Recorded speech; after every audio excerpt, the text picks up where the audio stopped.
So already thumbnail చూసారు కదా, kitchen makeover కోసం కొన్ని ప్రోడక్ట్స్ అయితే తీసుకున్నాను.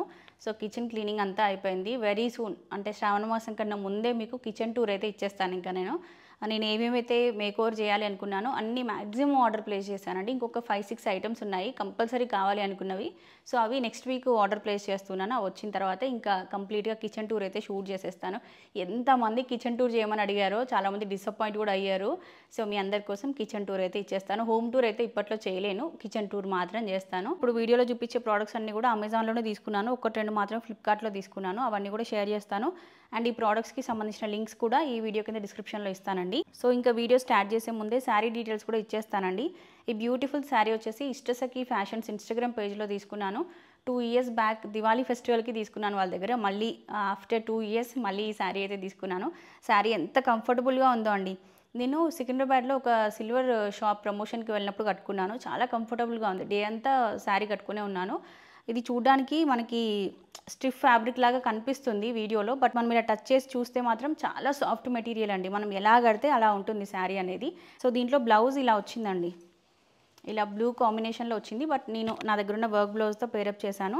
సింపుల్గా చిన్న చిన్న అకేషన్స్కి, ఫంక్షన్స్కి కట్టుకోవడానికి బాగుంటుంది. నెక్స్ట్ వచ్చేసి శ్రావణ మాసంలో శ్రావణ శుక్రవారాలకి టెంపుల్స్కి అట్లా వెళ్ళినప్పుడు కట్టుకోవడానికి కూడా బాగుంటుంది. ప్లస్ ఇది చాలా లో బడ్జెట్లో వచ్చింది. ఇష్టసఖి ఫ్యాషన్స్ వాళ్ళ ఫోన్ నెంబర్ ఇక్కడ మెన్షన్ చేస్తున్నాను. ఇంట్రెస్ట్ ఉన్న వాళ్ళు ఒకసారి చెక్అవుట్ చేసేయండి. అండ్ నెక్స్ట్ వచ్చేసి నా హెయిర్ ఆయిల్ అండి. సో ప్రజెంట్ వచ్చేసి నేను మా ఊరి హెయిర్ ఆయిల్ యూజ్ చేస్తున్నాను. నా హెయిర్ మంచిగా గ్రోత్ వచ్చింది కదా. రెగ్యులర్గా వచ్చే కమెంట్స్లో అంటే ఎవ్రీడే కొన్ని కమెంట్స్ వస్తుంటాయి కదా, దాంట్లో 1-2 అయినా ఉంటాయన్నమాట.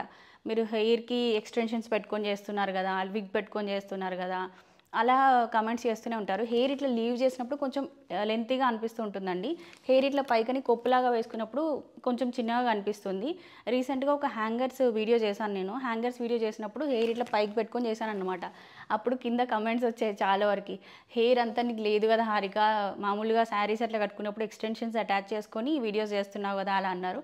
అలా ఏం లేదండి, ఇదిగోండి ఒరిజినల్ హెయిరే ఇది. మామూలుగా ఇప్పుడు వదిలేస్తే ఇలా ఉంటుంది అంతే అన్నమాట. సో నేనైతే మా ఊరి హెయిర్ ఆయిల్ యూజ్ చేస్తున్నాను. ఇది హెయిర్ ఫాల్ని మంచిగా కంట్రోల్ చేస్తుంది అండ్ డాండ్రఫ్ లేకుండా చూస్తుంది. ప్లస్ మెయిన్గా మనకి హెడేక్ అట్లా వచ్చినప్పుడు కొంచెం హెయిర్ ఆయిల్ అప్లై చేసుకున్నాం అనుకోండి, హెడేక్ నుంచి రిలీఫ్ వచ్చేస్తుంది. సో మీకు ఎవరికైనా కావాలి అనుకుంటే తీసుకోండి. ఇది నేను ఫ్లిప్కార్ట్ నుంచి తీసుకున్నాను. ప్రైస్ కూడా మరీ ఎక్కువగా లేదండి, 300 చేంజ్ సంథింగ్ ఎంతో ఉంది. ఇది నేను ఈ వీడియో కింద డిస్క్రిప్షన్లో ఫ్లిప్కార్ట్ లింక్ ఇస్తాను. అండ్ వీళ్ళ ఇన్స్టాగ్రామ్ పేజ్ డీటెయిల్స్ కూడా నేను ఇస్తానండి. అందులో కూడా అప్డేట్స్ ఇస్తూ ఉంటారు. ప్రైస్ చాలా తక్కువగా ఉంది కాబట్టి అందరూ కొనుక్కోవచ్చు అనమాట. అందరూ కొనుక్కునే రేంజ్లోనే దీని ప్రైస్ అయితే ఉంది.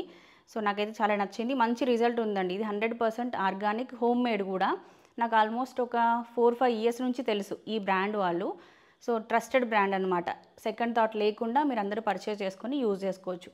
సో ఇంకా రిమైనింగ్ కిచెన్ డెకరేషన్ కోసం ఏమేమి తీసుకున్నాను అనేది ఆఫ్టర్ వ్లాగ్ కంటిన్యూ అవుతుందండి. సో ఈరోజు వచ్చేసి బ్రేక్ఫాస్ట్ అండ్ లంచ్కి ఏమేమి చేశాను అనేది షేర్ చేస్తాను. బ్రేక్ఫాస్ట్కి వచ్చేసి పాలక్ రైస్ చేశాను సింపుల్గా. అగారో రీగల్ ఎలక్ట్రిక్ రైస్ కుక్కర్లో అయితే కుక్ చేశాను. 3 liters పాట్ వస్తుంది, మంచిగా ఉంటుంది ఇది మనకి. అంటే ఒక ఇంట్లో 4 members 5 members ఉండే వాళ్ళకి బెస్ట్ రైస్ కుక్కర్ అనమాట ఇది. ఈ ప్రోడక్ట్కి సంబంధించిన లింక్ ఈ వీడియో కింద డిస్క్రిప్షన్లో ఇస్తాను, ఎవరికైనా కావాలి అంటే చెక్అవుట్ చేసేయండి. సో రైస్ తీసుకొని ముందైతే వాష్ చేసేసి ఒక 10 to 15 minutes అట్లా పక్కన వదిలేస్తానండి. సో రైస్ కుక్ చేసేటప్పుడు ఏం చేస్తానంటే కొంచెం ఆయిల్, సాల్ట్, సాయి జీరా, కొంచెం గీ యాడ్ చేసేసి రైస్ సపరేట్గా కుక్ చేసుకుంటాను. ఇంకా దాంట్లో మిక్స్ చేయడానికి పేస్ట్ లాగా ప్రిపేర్ చేసుకొని మిక్స్ చేసేస్తాను అనమాట. కొందరు అన్నీ కలిపేసి మళ్ళీ రైస్లో పుదీనా రైస్ అనుకోండి పుదీనా పేస్ట్, ఇట్లా పాలక్ రైస్ అనుకోండి పాలక్ పేస్ట్ అంతా రైస్లోనే మిక్స్ చేసి కుక్ చేస్తారు. బట్ నాకు ఎందుకో అలా నచ్చదు. రైస్ సపరేట్గా అండ్ దాంట్లోకి కలిపే స్టఫింగ్ సపరేట్గా చేసి 2 కలిపి మిక్స్ చేసేస్తాను. ఎక్స్ట్రాగా ఉంటే కూడా ఫ్రిడ్జ్లో పెట్టేసుకొని మళ్ళీ మనకి ఎప్పుడైనా కావాలి అనుకుంటే ఇన్స్టెంట్గా కూడా మనం ఈ పుదీనా మిక్స్ కానీ పాలక్ మిక్స్ కానీ ఏదైనా కూడా మనం యాడ్ చేసేసుకోవచ్చు. కర్రీ చేసే ఓపిక లేనప్పుడు కొంచెం టేస్టీగా తినాలి అనుకున్నప్పుడు ఇట్లా చేస్తూ ఉంటాను నేను. చాలా టేస్టీగా ఉంటుందండి. జస్ట్ ఒక 20 minutesలో మనం రెడీ చేసేసుకోవచ్చు. సో ఇంకా బ్రేక్ఫాస్ట్కి అయితే ఇది తీసుకున్నాము. అండ్ లంచ్కి వచ్చేసి ఏమేమి రెసిపీస్ చేసుకున్నాము అనేది కూడా షేర్ చేస్తాను. ఇక్కడ నుంచి వ్లాగ్స్ అయితే వస్తాయండి. సో ఈ మధ్య అంటే ఆల్రెడీ షూట్ చేసిన షాపింగ్ వీడియోస్ ఉండడం వల్ల అవన్నీ కూడా పోస్ట్ చేసేస్తున్నాను. ఈ గ్యాప్లో చాలా వ్లాగ్స్ అయితే క్రియేట్ చేశాను నేను. ఎవ్రీడే వ్లాగ్ రాకపోయినా కూడా డే బై డే అయినా కూడా ఆల్టర్నేట్ డేస్ అయినా కూడా వ్లాగ్ అయితే రిలీజ్ చేస్తాను. చాలామంది షాపింగ్ వీడియోస్ కింద వ్లాగ్స్ పెట్టండి అని కమెంట్ చేస్తూ ఉంటే షాప్స్ విజిట్కి వెళ్తాను కదా, సో అప్పుడు షాప్ వాళ్ళే చెప్తున్నారు, హారిక గారు వ్లాగ్స్ అంటే పెట్టండి, మీ సబ్స్క్రైబర్స్ మా వీడియోస్ చూడట్లేదు అని చెప్పి అంటున్నారు. సో వ్లాగ్స్ కంపల్సరీ వస్తాయండి. నాకు కూడా వ్లాగ్స్ చేయాలని ఇంట్రెస్ట్ ఉంటుంది కానీ ఇంకా షాపింగ్ వీడియోస్ చేసి అవి ఎడిటింగ్స్ చేసి అక్కడికే నాకు టైం సరిపోతుంది అనమాట. ఎడిటింగ్స్ నేనే చేస్తాను కదా మ్యాక్సిమం. సో అందువల్ల ఇంకా ఉన్నవి పెట్టడానికే సరిపోవట్లేదు. ఆల్మోస్ట్ ఇప్పటికి ఒక 15 వీడియోస్ పెండింగ్ ఉన్నాయి. నేను ఎడిటింగ్ చేయకుండా అప్లోడ్ చేయకుండా ఉన్న వీడియోసే 15 ఉన్నాయి. ఇంకా చూడండి మరి. సో ఇంకా రీల్స్ అవి కూడా నేనే ఎడిట్ చేస్తాను కాబట్టి కొంచెం టైం టేకింగ్ ప్రాసెస్ అనమాట. మళ్ళీ ఇవన్నీ చేస్తూ ఇంట్లో కంటెంట్ క్రియేట్ చేయాలి అంటే కొంచెం కష్టంగానే ఉంటుంది. సో ఇంకా అత్తయ్య అయితే వచ్చారు హైదరాబాద్కి. ఈరోజు లంచ్కి వచ్చేసి చారు చేసుకుంటున్నాము. చింతపండు పులుసు అనమాట. ఇది చారు అంటారు తెలంగాణ సైడ్ దీన్ని. మామూలుగా చింతపండు కలిపేసేసి దాంట్లోకి తాలింపు పెట్టేసుకొని కొంచెం మరిగించుకుంటారు. కావాలనుకుంటే పెప్పర్ కానీ అంటే మామూలుగా పెప్పర్ పౌడర్ కానీ పెప్పర్ కానీ యాడ్ చేసుకుంటారు. కొంచెం ఇప్పుడు వర్షాలు పడుతున్నాయి కదా, వేడివేడిగా అట్లా స్పైసీగా తినాలి అనుకుంటే ఇది బాగుంటుంది. చారు బాగా రోలింగ్ బాయిలింగ్ అయిపోయిన తర్వాత కొంచెం పెప్పర్ పౌడర్ అయితే యాడ్ చేసేసాను. ఈరోజు లంచ్కి క్యారెట్ అండ్ బీట్రూట్ ఫ్రై చేశానండి. బాగుంటుంది ఇది. మనకి బీట్రూట్ నార్మల్గా ఏ రెసిపీస్లో వేసినా తినం కదా, సో ఇట్లా ఫ్రై చేసుకుంటే స్పైసీగా చాలా టేస్టీగా ఉంటుంది. So beetroot and carrot fry చేశాను. అండ్ అత్తయ్య ముందు రోజు మా ఉసిరికాయలతోని ఇట్లా పచ్చడి పెట్టారు, ఇన్స్టెంట్ పచ్చడి. ఇది కూడా నేను షూట్ చేశాను. మీకు రేపు కానీ ఎల్లుండి కానీ రిలీజ్ చేస్తాను ఈ రెసిపీ కూడా. సో ఇంకా మొత్తానికి లంచ్కి అయితే కూర్చున్నాం. 3 o'clock అవుతుంది. లంచ్ చేస్తూ మూవీ చూస్తున్నాం అనమాట. మనకి సలార్ మూవీలో హీరో ఉంటాడు కదా, సెకండ్ హీరో. సో ఆయనకు సంబంధించిన ఒక మూవీ వచ్చింది. మూవీ నేమే నేను చూడలేదు. మొత్తం కంప్లీట్గా డెజర్ట్లో ఉంటుంది. అంటే ఇట్లా అబ్రాడ్ వెళ్తుంటారు కదా, దుబాయ్కి అట్లా వెళ్ళి అక్కడ స్ట్రక్ అయిపోయిన ఫ్యామిలీ అనమాట. ఆయన స్ట్రక్ అయిపోయిన పర్సన్ అన్నమాట. సో అక్కడ నుంచి ఆయన ఎట్లా బయటపడి ఇండియాకి వచ్చాడు అనేది కాన్సెప్ట్. మామూలుగా ఓకే బాగానే ఉంది, చూడొచ్చు. ఆ మూవీ చూస్తూ లంచ్ అయితే చేసేసాను. అండ్ నెక్స్ట్ వచ్చేసి కిచెన్ మేకోవర్ కోసం తీసుకున్న ఫస్ట్ ఐటెం ఇదనమాట. ఇది 2 months బ్యాక్ తీసుకున్నాను. రివ్యూ చేశానా చేయలేదా అనేది నాకు గుర్తులేదు. సో కిచెన్లో మన స్టవ్ ఉంటుంది కదా, స్టవ్ బ్యాక్ సైడ్ వేసే స్టిక్కర్ అనమాట ఇది. సో దీన్ని మండల్ డిజైనా, ఈ డిజైన్ ఏమో అంటారండి. ఈ డిజైన్కి ఒక నేమ్ ఉంటుంది. మీలో ఎవరికైనా తెలిస్తే కింద కామెంట్ బాక్స్లో షేర్ చేయండి. ఇది బాగుంటుంది అన్నమాట చూడడానికి. అన్ని కలర్స్ వస్తాయి దీంట్లో, బ్రైట్గా ఉంటుంది. కిచెన్ స్టవ్ బ్యాక్ సైడ్ అంతకుముందు మామూలుగా పప్పు దినుసులు ఉంటాయి కదా, నవధాన్యాలు, దానికి సంబంధించిన ఫోటో ఉండేది.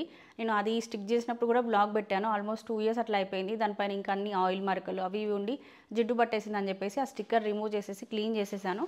ఇంక ఇప్పుడు ఈ కొత్త స్టిక్కర్ అయితే ప్లేస్ చేయాలి.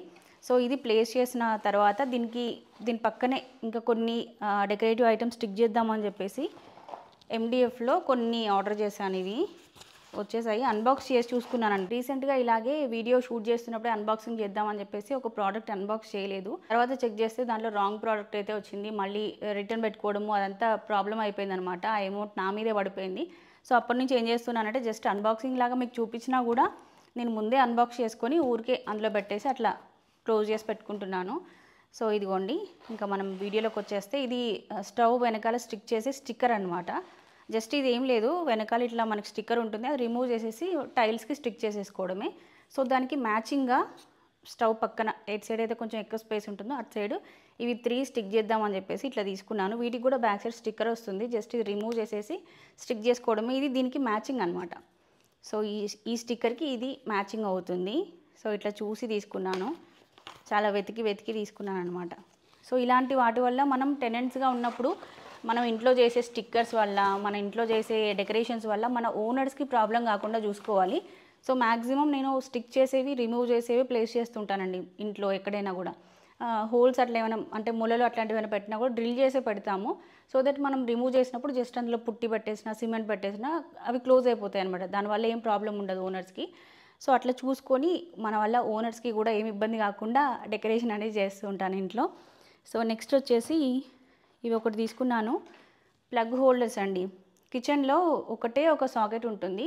అక్కడే మిక్సీది, అక్కడే ఓవెన్ది, అక్కడే రైస్ కుక్కర్ది అన్నీ అక్కడే ఉంటాయన్నమాట. సో అప్పుడు ప్లగ్స్ అన్నీ ఎక్కువ అయిపోయి అక్కడ చూడడానికి నీట్గా ఉండదు కదా. సాకెట్కి పైన కానీ పక్కన కానీ ఇవి ప్లేస్ చేసుకుంటే ఎక్స్ట్రా ప్లగ్స్ ఏమైనా ఉంటే వీటిలో ఇట్లా పెట్టేసేయచ్చు, ఇట్లా నించోబెట్టచ్చు అనమాట. చూడడానికి క్యూట్గా ఉంటుంది, మెస్సీగా లేకుండా నీట్గా కనిపిస్తుంది. ఇవి చాలా తక్కువ ప్రైస్లో ఉన్నాయండి. 300 400 ఎంతో ఉన్నాయి. 150కి ఒకటి పడుతుంది అనుకుంటా. ఇది ఒకటి తీసుకున్నాను.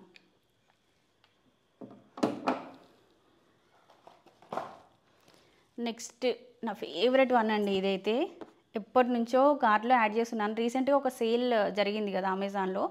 సో సేల్ అప్పుడు ఆర్డర్ ప్లేస్ చేశాను అనమాట. మామూలుగా అయితే ఇది ప్రైస్ 500+ ఉంది. బట్ సేల్ టైంలో నేను తీసుకున్నప్పుడు నాకు జస్ట్ 300కే వచ్చిందండి. ఇది మన లాంగ్వేజ్లో అయితే చాట, మామూలుగా రైస్ చెరువుకుంటాం కదా మనం, ఇట్లా చాట అన్నమాట ఇది. బట్ ఇది యాక్చువల్గా అమెజాన్లో దీని పర్పస్ ఏంటి అంటే ఇది బెంగాలీ వాళ్ళు యూజ్ చేస్తారంట ఎక్కువగా. ఈ ఇమేజ్ అమెజాన్లో చూసిన తర్వాత దీని గురించి సెర్చ్ చేసి మరీ తెలుసుకున్నాను నేను. ఇది బెంగాలీ వాళ్ళు వాళ్ళ ట్రెడిషన్లో ఒక భాగంగా దీన్ని యూజ్ చేస్తారు. సో వాళ్ళ ఇంట్లో మ్యారేజెస్ కానీ పూజలు కానీ ఏమైనా జరిగినప్పుడు, ఇప్పుడు మ్యారేజ్ అనుకోండి, మ్యారేజ్కి సంబంధించిన ప్రీషియస్ ఐటమ్స్ ఉంటాయి కదా, లైక్ తాళి అట్లా కొన్ని ఉంటాయి కదా పూజకు సంబంధించినవన్నీ కూడా, అవి ఇందులో ప్లేస్ చేసుకుంటారు. పూజలు అయితే కూడా పూజకు సంబంధించిన ఐటమ్స్ అన్నీ ఇందులో మనము మన ఇంట్లో మామూలుగా తాంబూలం లాంటి దాంట్లో ప్లేస్ చేసుకుంటాం కదా, సో వాళ్ళు ఇట్లా చాటలో ప్లేస్ చేసుకుంటారనమాట. అందుకే దీన్ని ఇంత బాగా డెకరేట్ చేసి ఇలా పెట్టుకుంటారు వాళ్ళ ఇంట్లో. సో నాకు ఇది చూడగానే భలే ఉంది అనిపించింది, కిచెన్లో ప్లేస్ చేసుకుంటే బాగుంటుంది కదా అని చెప్పేసి తీసుకున్నాను. మెయిన్గా ఈ డిజైన్ ఎందుకు సెలెక్ట్ చేసుకున్నానంటే మన ఇంట్లో మన కిచెన్లో కార్నర్కి అన్నపూర్ణ అమ్మవారు ఉంటారు కదా, సో అక్కడ ఇట్లా మెరూన్ కలర్ పెయింటింగ్ వేసేసి కోలం డిజైన్స్ ఉంటాయి దానిపైన అంతా, ఆ డిజైన్ అంతా కోలం డిజైన్ ఉంటుందన్నమాట. కంప్లీట్ థీమ్ అంతా మెరూన్ పైన కోలం డిజైన్ థీమ్. సో ఆ థీమ్కి మ్యాచింగ్గా ఉంటుంది కదా ఈ చాట అని చెప్పేసి ఇది తీసుకున్నాను. ఇది 300 సంథింగ్ చేంజ్ ఎంతో పడింది. చాలా క్వాలిటీ ఉందండి. ఇప్పుడే ఫ్రెష్గా పెయింట్ వేసినట్టున్నారు, కొంచెం పెయింట్ స్మెల్ కూడా వస్తుంది, స్టిక్కీగా అనిపిస్తుంది. 1 or 2 days అలా గాలికి ఆరబెట్టేసి ఆ తర్వాత ఎక్కడైనా ప్లేస్ చేస్తాను కిచెన్లో. బాగుంది కదా, మీకు నచ్చిందా? అండ్ నెక్స్ట్ వచ్చేసి లైట్స్ తీసుకున్నానండి. సో ఇవి కూడా కిచెన్లో ప్లేస్ చేయడం కోసమే, మీకు లైట్ వేస్తే తెలుస్తుంది. సో ఇదేమో ఒక స్ట్రింగ్ లాగా ఉంటుంది, ఇది ఫ్రిడ్జ్ దగ్గర నుంచి అలా కార్నర్లో ప్లేస్ చేయాలి. అండ్ ఇదేమో స్ట్రింగ్ అనమాట, అంటే మనకి ఇట్లా క్రీపర్ లాగా ఉంటుంది, ఇది ఒక క్రీపర్ లాగా ఉంటుంది, దీనికి లైట్స్ ఉంటాయి. సో దీన్ని కూడా కార్నర్కి ఉన్న ఒక స్టాండ్ పైన హ్యాంగ్ చేసి కిందకి వేలాడేలాగా ప్లేస్ చేయాలి. సో ఇవి ఇలా చూపిస్తే అర్థం కాదు, నేను ఎక్కడ ప్లేస్ చేయాలో అక్కడ ప్రాపర్గా ప్లేస్ చేసిన తర్వాత అప్పుడు అర్థమవుతుంది మీకు. సో ఇవ్వండి నేను అమెజాన్లో తీసుకున్నటువంటి ఐటమ్స్ అయితే. సో వీటన్నిటికీ సంబంధించిన లింక్స్ ఈ వీడియో కింద డిస్క్రిప్షన్లో ఇస్తాను, ఇంట్రెస్ట్ ఉన్న వాళ్ళు చెక్అవుట్ చేసేయండి.